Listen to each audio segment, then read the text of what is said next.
Agape, love, unmerited love, unmerited acceptance, everyone's worth and dignity seen and respected. Grace, feeling loved, feeling accepted by a divinity, by another person, by humanity, regardless of who you are, how you look, where you're from, who you love, how you embody your gender, regardless of what you do or don't do, regardless, just for existing at every moment, you are beloved.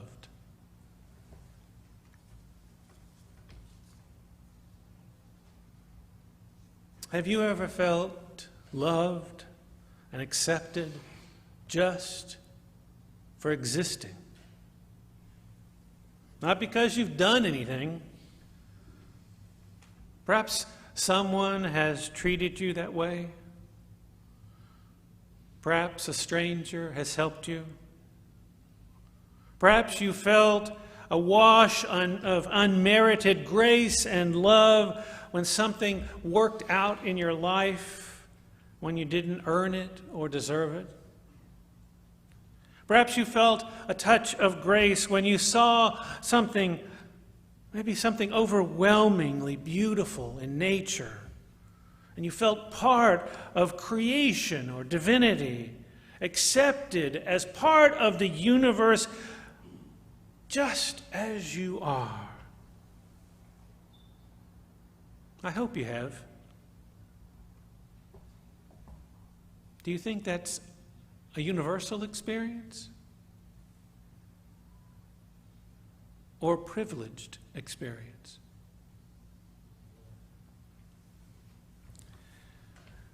You know that the world is full of unfairness and racism and oppression and hatred and injustice. People who experience those, especially those who experience them systemically, routinely, who are traumatized, hurt, killed by unfairness, racism, oppression, injustice, and hatred. I wonder, do they have a difficult time feeling unmerited love or grace or acceptance by others? Our Unitarian Universalist principles call us to respect the worth and dignity of every person. Giving voice to that respect through compassion, acceptance, through working to change systemic injustice. How we do that varies from person to person. But we are all called to love and accept everyone.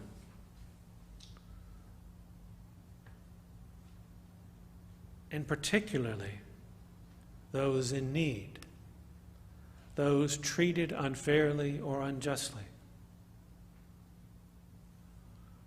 Some of us do this because of our Unitarian Universalist heritage. Some of us because we live out our Unitarian Universalist values or principles. Some of us because we believe that we need to do what is right in the face of the evils in the world.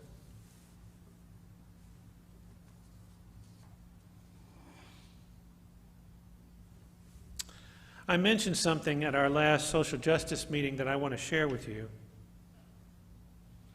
A woman called me a few days after Tyree Nichols' death. She said she was looking at the UU Miami website to see what she could do in response to his death, and was surprised that UU Miami didn't offer any information about anti-oppressive actions that she could take, nor did our website mention any action that the congregation will be taking in response to his death. I have to say I was left somewhat dumbfounded and a little embarrassed. You will notice in the social justice email that I sent out to those of you who are on our mailing list that the committee is seeking to work with a black church or a black organization that is active in social justice, so we can join our efforts with theirs. Specifically, to let black organizations take the lead in racism and police violence issues, as these people most directly are impacted by those issues. The Social Justice Committee, and I'm sure many members of this congregation, want to support them, attend rallies, and consider how we can better understand racism through the perspective of people's eyes who experience it.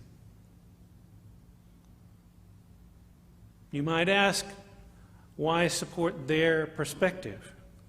Why not just head out and do some good old social justice work? Because our role is not to be white saviors swooping in with the best of intentions and taking over. We seek to honor the black community's worth and dignity by aligning our efforts to their efforts that they're already making on their own behalf. This method of interfaith, trans-racial work seeks to dismantle structures of white supremacy while addressing the effects those structures have on the targeted population. And so the Social Justice Committee is actively seeking black community leadership and offering our time and energies to support their initiatives they have identified as actionable.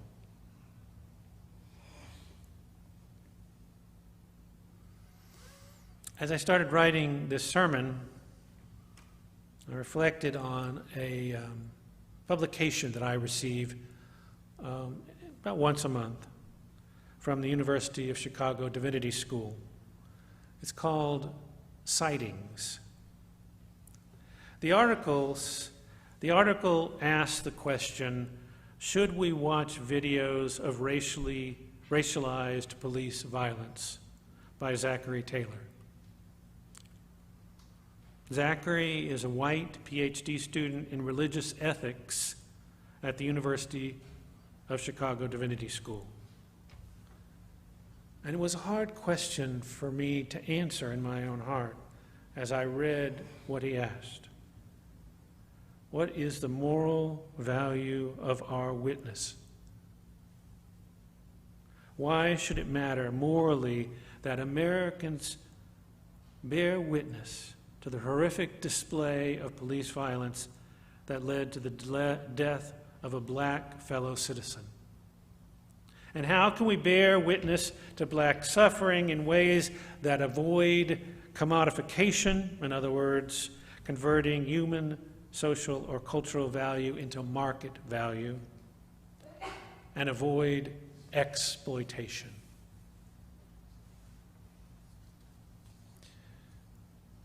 Martha and I have had this conversation a great deal about the news.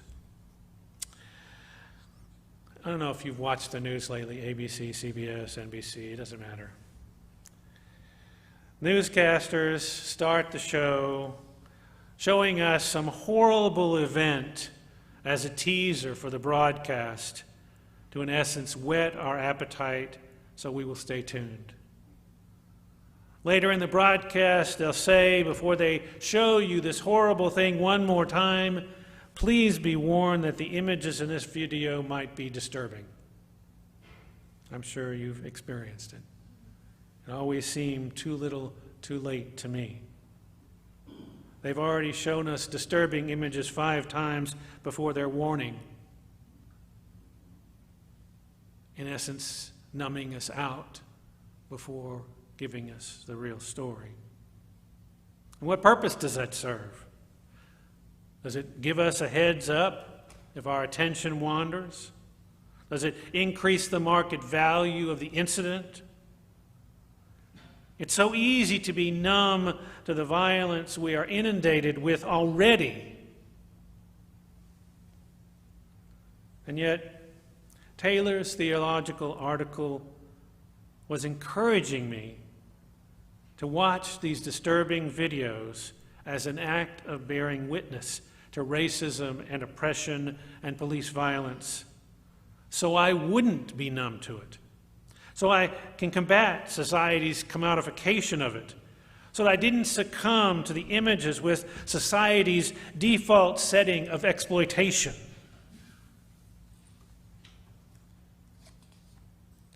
Am I morally called to watch the exploitation of people of color, of marginalized communities, as a form of bearing witness to the problems in our society?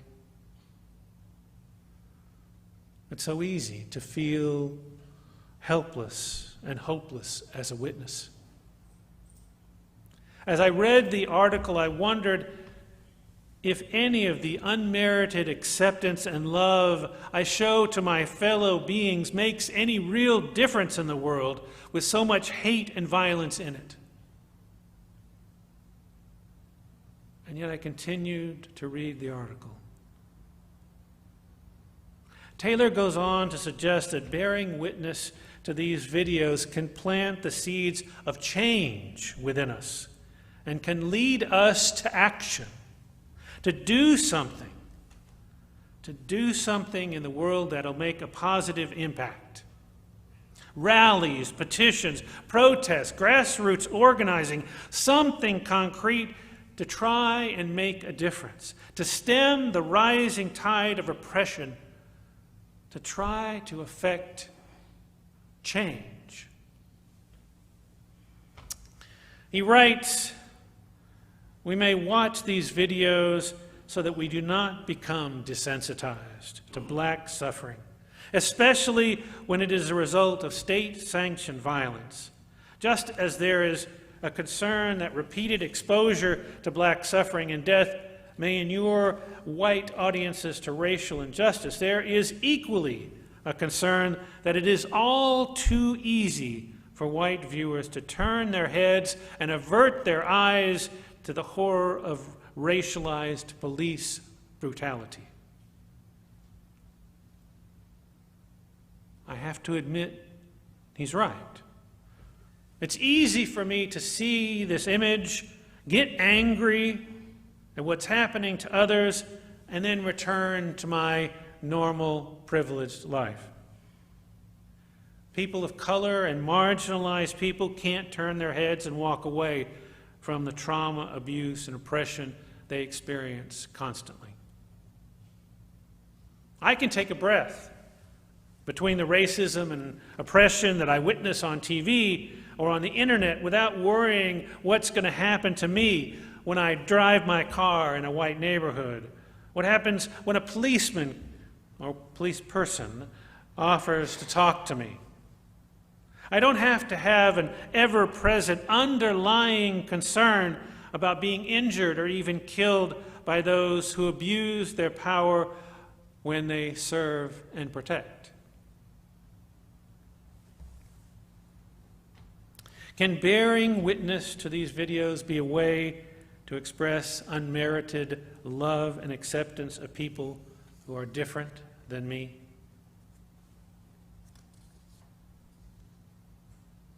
Finally, Taylor reflects on moral philosopher Jeffrey Blestein. He says, Blestein observes that injustice not only typically results in the physical or material harm, or even death, as it is often the result of police violence, but also communicates to victims that their lives and interests matter less than those who perpetuate injustice. In response to this harm, bearing witness symbolically asserts the moral status of the victims who have their co-equal membership in this moral community by giving them and their suffering a voice. In this view, the moral value of bearing witness to Tyree Nichols' suffering lies in the symbolic restoration of the status Nichols was denied, that of being a human with worth and dignity.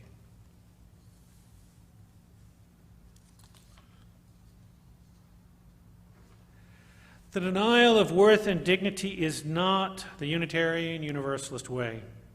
So yes, I am willing to watch these videos as a witness to restore worth and dignity to a person who has had it removed, who has been abused and treated as an object or someone less than those who have power. These victims of racialized police brutality have worth and dignity. They deserve, simply by virtue of their existence, to be treated with compassion, justice, and equity. No one should be physically or emotionally abused, much less killed for a traffic stop, for being in the wrong neighborhood, for asking for help. Many of us in this congregation are automatically treated with more worth and dignity because of the color of our skin, or because we are heterosexual or cisgendered, because our culture is heteronormative. Is that fair? Is it just? No, it's not. And yet it is the reality in our culture. And so what do we do as Unitarian Universalists? What can we do to really make a difference? Each of us individually will have to choose, and as a community, we have to choose and commit to being the change we seek in the world. I am committing to bearing witness to these videos of police brutality. By letting not just the images wash past me, but by being fully present, fully aware as I'm witnessing them. By actively connecting what I am witnessing to my Unitarian Universalist principles and values, and exploring where there are intersections that might lead to concrete actions. I will continue to work for justice and equity in human relations. The UU Miami Social Justice Committee and all of you have a voice here, can bring forward ideas on how this community can engender effective, tangible change in our world, in our city, with people who are different than us. Like we did when we rallied a couple of years ago for Black Lives Matter.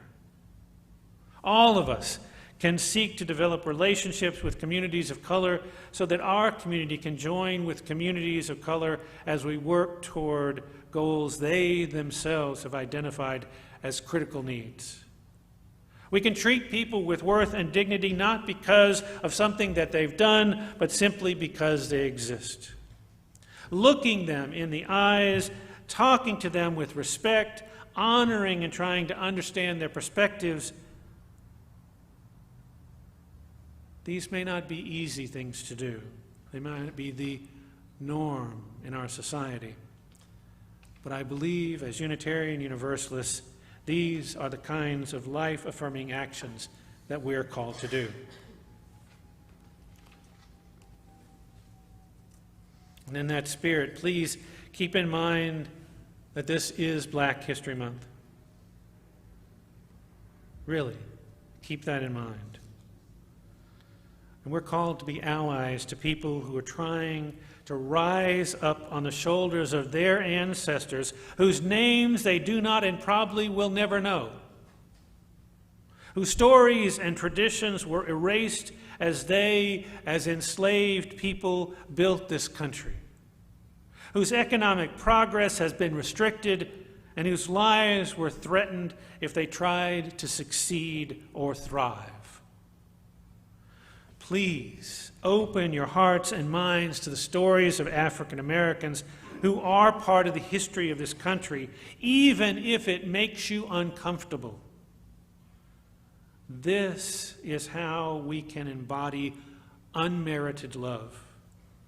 This is a way we can move toward deeper connections with and more understanding of those who need us with them as they work and as we will help them work to eradicate racism and oppression in this country. May it be so.